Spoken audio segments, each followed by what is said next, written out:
പാർലമെന്റിന്റെ വർഷകാല സമ്മേളനം ഇന്ന് അവസാനിക്കാനിരിക്കെ അമിത്ഷാ ഇന്നും സഭയിൽ എത്തിയേക്കില്ല. വിദ്യാർത്ഥികളുമായി ബന്ധപ്പെട്ട വിഷയങ്ങളിൽ ചർച്ചയ്ക്ക് തയ്യാറെന്നും സമ്മേളന കാലാവധി നീട്ടാമെന്നുമാണ് കേന്ദ്ര സർക്കാർ അറിയിച്ചിരിക്കുന്നത്. എന്നാൽ അമിത്ഷായുടെ പ്രഭാഷണത്തിന് താൽപര്യമില്ല എന്നായിരുന്നു രാഹുൽ ഗാന്ധിയുടെ മറുപടി. വിദ്യാർത്ഥികൾക്കെതിരായ പോലീസ് നടപടിയിൽ പ്രതിപക്ഷം ഇന്നും പ്രതിഷേധം കടുപ്പിക്കും. പാർലമെന്റ് കവാടത്തിലും സഭയുടെ നടുത്തളത്തിലും ഇറങ്ങി പ്രതിഷേധിക്കാനാണ് തീരുമാനം. ആദിൽ പാലോട് ചേരുന്നുണ്ട് വിവരങ്ങൾ നൽകാൻ. അതിൽ ഗുഡ് മോർണിംഗ്.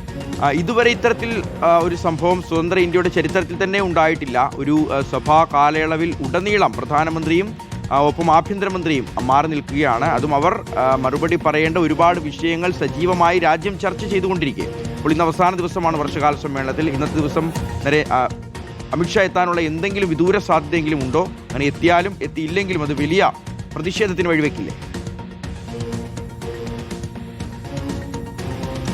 ഉറപ്പായും വലിയ പ്രതിഷേധങ്ങൾ ഇപ്പോഴും തുടരുകയാണ്. ഇന്നിപ്പോൾ വർഷകാല സമ്മേളനത്തിന്റെ അവസാന ദിവസമാണ്. ലോക്സഭയിൽ ബില്ലുകളൊന്നുമില്ല.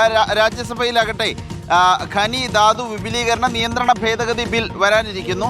ഏത് ബില്ല് വന്നാലും അമിത്ഷാ വരില്ല എന്ന് തന്നെയാണ് ഇപ്പോൾ മനസ്സിലാക്കാൻ കഴിയുന്നത്. പ്രത്യേകിച്ച് ഇതുവരെ വന്നില്ല.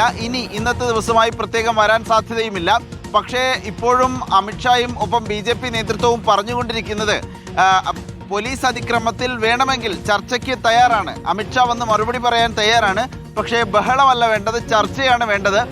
നാളെ വേണമെങ്കിൽ ഒരു ദിവസം കൂടി ഈ സഭാ സമ്മേളനം നീട്ടിവെക്കുന്നതടക്കം പരിഗണിക്കാം എന്നാണ് കേന്ദ്ര സർക്കാർ വ്യക്തമാക്കിയിരിക്കുന്നത്. അതേസമയം ആ നിലപാട് അതിനോട് യോജിക്കാൻ കഴിയില്ല എന്ന് പ്രതിപക്ഷം നിലപാട് വ്യക്തമാക്കി കഴിഞ്ഞിരിക്കുന്നു. ഒരു പ്രഭാഷണം കേൾക്കാനൊന്നും താല്പര്യമില്ല. പോലീസ് കുട്ടികളെ അതിക്രമിച്ചതിൽ എന്താണ് നിലപാട്, അതൊരു പ്രസ്താവനയായി നൽകണം എന്നാണ് കോൺഗ്രസ് ആവശ്യപ്പെടുന്നത്. ഏതായാലും ഈ തർക്കങ്ങൾക്കിടെ അമിത്ഷാ എത്താനുള്ള സാധ്യത കാണുന്നില്ല. ഇന്നിപ്പോൾ പാർലമെന്റിന്റെ വർഷകാല സമ്മേളനം അവസാനിക്കുകയാണ്.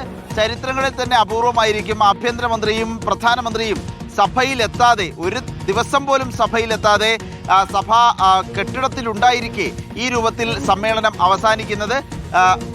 FCRA ബിൽ കഴിഞ്ഞ ദിവസം JPCക്ക് വിട്ടിരുന്നു. അതിൻ്റെയൊക്കെ തുടർ ചലനങ്ങൾ ഒരുപക്ഷെ ഇന്നുണ്ടായേക്കാം. ഇന്നിപ്പോൾ പ്രത്യേകിച്ച് ബില്ലുകളില്ല. ഒരു ബിൽ രാജ്യസഭയിൽ വരുന്നു. വർഷകാല സമ്മേളനം പാർലമെന്റ് ഇന്ന് അവസാനിക്കുകയാണ്. ശരിയാണ്.